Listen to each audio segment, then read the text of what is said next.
Jumpa Sobat Ceberi, Sobat Cerdas Berbahasa Indonesia. Bagaimana kabarnya hari ini? Senang sekali saya bisa menyapa Sobat Cerdas Berbahasa Indonesia melalui channel YouTube ini. Dan saya mengajak Sobat Ceberi untuk terus mencintai bahasa Indonesia dengan cara mempelajarinya, memahaminya, kemudian menggunakannya dalam kehidupan kita tiap hari. Nah, bagi Sobat Ceberi yang baru saja menggantikan baju SMP-nya ke baju SMA, saya ucapkan selamat. Pasti kalian sedang bahagia ya. Keinginan kalian mungkin saja telah terwujud, yaitu masuk ke sekolah yang kalian idam-idamkan.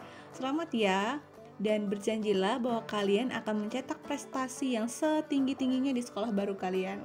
Nah, kalian pun akan membuat sekolah kalian harum di antara sekolah lainnya. Dan ingatlah, semua perjalanan yang kalian lakukan atau kalian alami saat ini itu merupakan langkah kecil dari ribuan mil yang akan kalian lewati. Artinya tujuan besar kalian dimulai dari persiapan kalian saat ini. Sekecil apapun persiapan yang kalian lakukan itu sangat berarti dan sangat besar untuk keberhasilan kalian di kemudian hari. Nah, materi pertama pada pelajaran bahasa Indonesia yang kalian tempuh di bangku SMA adalah mengidentifikasi laporan hasil observasi. Nah, apakah laporan hasil observasi itu? Ada yang tahu? Ya, mungkin ada ya. Kalian sudah pernah mempelajari teks ini ketika kalian masih di SMP kelas 7 ya. Jadi, materi ini bukanlah hal yang baru untuk kalian. Laporan itu merupakan penyampaian suatu hasil kegiatan baik secara perseorangan maupun kelompok yang dibuat berdasarkan data dan fakta yang sebenarnya. Nah, adapun observasi itu merupakan pengamatan atau peninjauan secara cermat.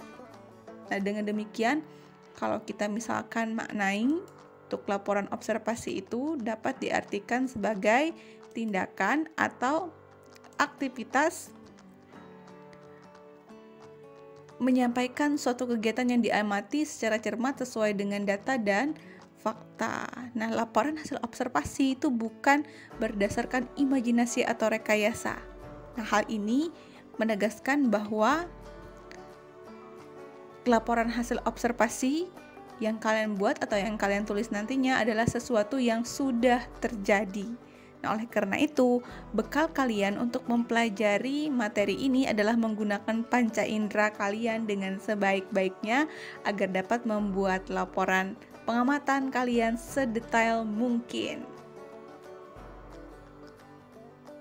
Jadi, kalau kita simpulkan, ketika melihat sebuah fenomena, pasti akan ada ketertarikan untuk membahas fenomena itu. Nah, pembahasan dari fenomena yang kalian lihat itu merupakan teks laporan. Nanti akan menjadi teks laporan observasi apabila kalian menelaah atau meneliti fenomena tersebut. Coba perhatikan beberapa gambar berikut ya. Nah, di sana ada gambar tentang kondisi sosial, peristiwa budaya, dan juga fenomena alam. Kejadian-kejadian seperti ini sering menjadi topik menarik dibahas dalam teks laporan.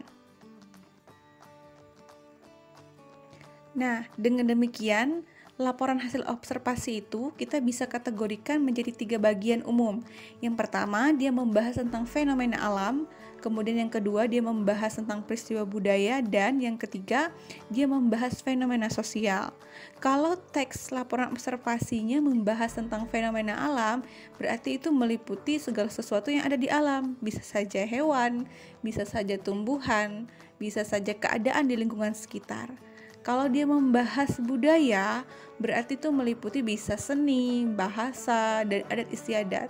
Nah, kalau yang ketiga, kalau dia tentang kondisi sosial, berarti itu bisa saja membahas tentang keadaan-keadaan yang sedang viral ya di lingkungan sosial, berkaitan mungkin dengan transportasi, masalah hukum, masalah pendidikan, ya, dan lain sebagainya.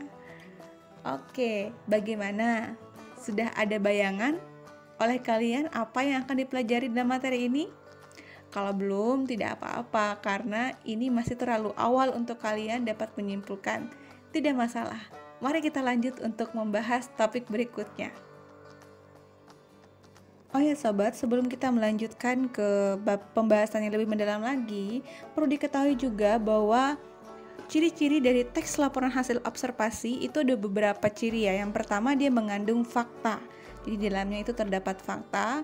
Kemudian yang kedua, dia bersifat objektif. Ini ada fakta tadi, kemudian fakta itu dibuktikan ya melalui keberpihakan penulis terhadap hal-hal yang dilaporkan. Jadi tidak ada hal-hal yang ditutup-tutupi atau kepentingan pihak tertentu yang berkaitan dengan topik yang dibahas atau dituliskan dalam teks laporan observasi. Yang ketiga, dia ditulis lengkap dan menyeluruh. Jadi laporan hasil observasi itu harus ditulis rinci dan detail sesuai dengan pengamatan yang dilakukan oleh penulis. Yang keempat, dia bersifat kekinian. Jadi hal-hal yang disampaikan itu yang terbaru.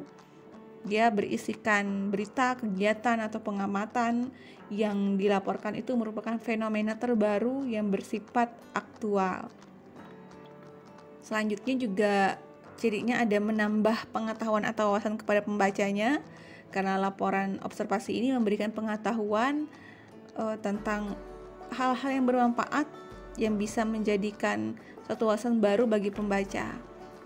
Dan kenapa sih kita harus mempelajari laporan hasil observasi? Untuk apa sih fungsinya? Ya, mungkin ada yang tahu ya. Fungsinya mempelajari laporan hasil observasi. Yang pertama yaitu laporan observasi ini nantinya yang merupakan suatu informasi tentang objek ataupun fenomena, dia berfungsi memberikan wawasan ataupun pengetahuan. Tadi seperti di ciri-ciri yang terakhir tadi ya. Dan di sini memberikan kepada pihak berwenang atau terkait tentang suatu fakta-fakta yang ada di dalam objek yang kita observasi. Jadi dia bisa menjadi data nih untuk pihak berwenang untuk menindak atau melakukan sebuah aksi terhadap keadaan. Misalkan saja kita membuat laporan observasi tentang tempat wisata yang sudah mulai terabaikan. Nah, ini dengan teks yang kita tulis, jika itu kita bagikan di suatu media sosial dan diketahui oleh pihak berwenang, misalkan Dinas Pariwisata, seperti itu, mereka akan bertindak untuk mengatasi keadaan di tempat wisata itu agar orang-orang akan berkunjung atau mau berwisata ke tempat tersebut ya. Yang kedua, fungsinya laporan observasi tentang suatu kegiatan. Kalau tadi tentang objek atau fenomena, untuk laporan observasi untuk suatu kegiatan, misalkan perjalanan, penelitian lapangan, penelitian laboratorium, dan sejenisnya, itu berfungsi sebagai sebuah bentuk pertanggungjawaban atas suatu kegiatan yang dilaksanakan oleh penulis. Jadi bentuk pertanggungjawaban ketika kita melakukan suatu penelitian itu harus dilaporkan ya sebagai bentuk pertanggungjawaban. Nah, selanjutnya kita akan bicarakan hal yang berkaitan dengan struktur teks laporan observasi. Yang pada bagian ini saya hanya membahas bagian dasar-dasarnya saja ya. Nanti kita akan bahas dalam video pembelajaran berikutnya secara lebih terperinci tentang struktur ini. Dan juga nanti ada bagian kebahasaan juga ya, secara mendasar akan saya bahas. Untuk struktur itu terdiri dari 3 bagian. Pertama ada pernyataan umum, kemudian deskripsi bagian, dan deskripsi manfaat. Di dalam pernyataan umum, sebuah teks laporan hasil observasi itu berisi definisi umum tentang objek yang diobservasi. Jadi dia memberikan pernyataan umum tentang objek yang diobservasi. Misalkan mengobservasi tentang wayang, berarti menjelaskan secara umum atau memberikan pengertian wayang itu adalah apa, dan seterusnya. Nah, kalau selanjutnya bagian yang kedua, deskripsi bagian ya.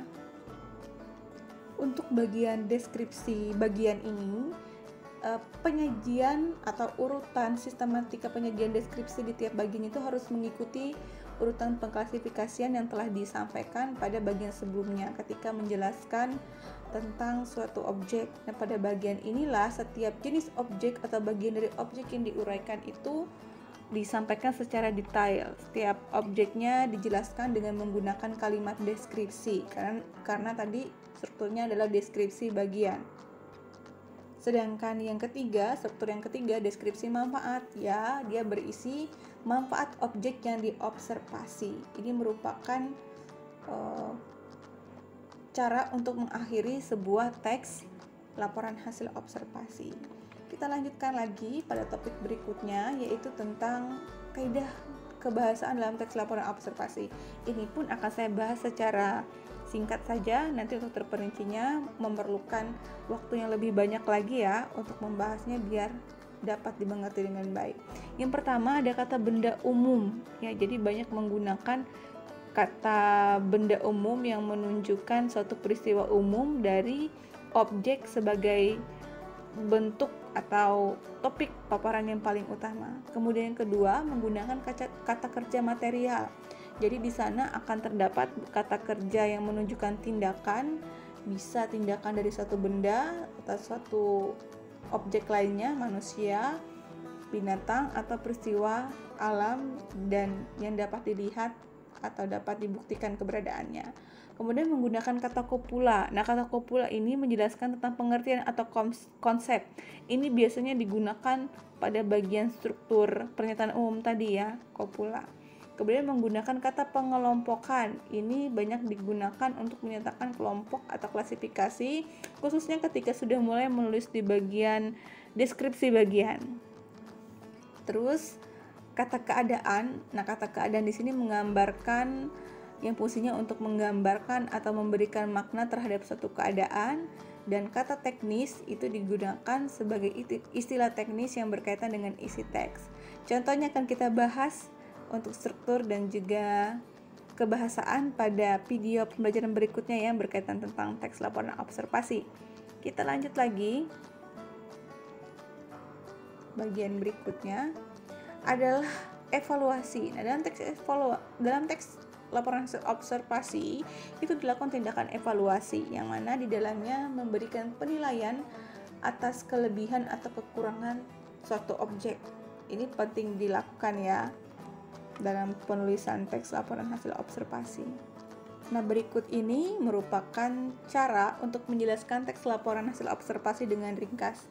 Setelah kamu menemukan berbagai data dari tindakan observasimu, kamu akan mencatat gagasan-gagasan umum untuk teks tersebut, kemudian memadukan gagasan-gagasan umum tersebut, lalu menyampaikan hasil dari catatan dan paduan gagasan umum tadi dengan cara membacakan teksnya. Itu untuk menjelaskan teks laporan hasil observasi dengan ringkas.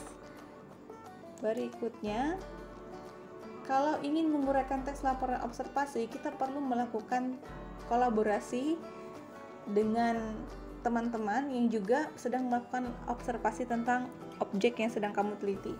Ya, ini melakukan aktivitas berdiskusi sangat penting sekali karena dalam hal menyusun laporan teks hasil observasi ini itu juga akan lebih ringan apabila dikerjakan bersama-sama dengan tim. Menganalisis kebahasaan, terutama dalam menganalisis kebahasaan teks laporan observasi itu ya, kita bisa saling bertukar pendapat atau bertukar pikiran dengan teman atau dengan kelompok diskusi kita, sehingga teks laporan observasi yang dibuat itu akan bagus. Ketika akan menulis laporan hasil observasi, maka ada beberapa hal ini yang harus dilakukan. Yang pertama, tentukan topik dulu. Kalau sudah menentukan topik, kamu misalkan, saya mau menulis laporan observasi tentang fenomena alam ya, atau kejadian sosial, bisa juga. Kamu kumpulkan fakta dulu. Kamu tadi sudah menentukan tentang topik fenomena sosial, misalkan penurunan angka COVID ya. Jadi kamu harus mengumpulkan fakta dulu tentang COVID. Angka COVID penurunannya di mana, di daerah mana. Kemudian dicari data-data faktanya menggunakan berbagai media, bisa juga dari koran ya atau internet.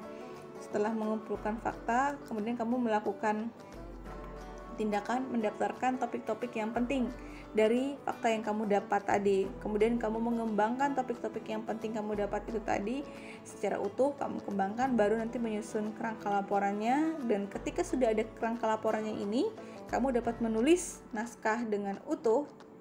Ini kebalik ya, menyusun kerangka laporan dulu baru mengembangkan secara laporan, menyusun kerangka laporan dulu baru mengembangkan laporannya secara utuh, sehingga nanti terciptalah sebuah teks laporan hasil observasi. Baik, saya rasa itu saja dulu untuk pengetahuan dasar atau awal mengenai teks laporan hasil observasi. Perbanyak kegiatan latihan ya agar bisa memahami materi ini dengan sangat baik. Itu saja, sampai jumpa untuk pembelajaran berikutnya di Cerdas Berbahasa Indonesia. Jangan lupa untuk terus mendukung channel Cerdas Berbahasa Indonesia. Kita majukan bahasa Indonesia dengan cara klik tombol subscribe, aktifkan lonceng notifikasinya, dan jangan lupa like, share, dan komen informasi yang disampaikan di sini ya. Sampai ketemu pada pembahasan berikutnya.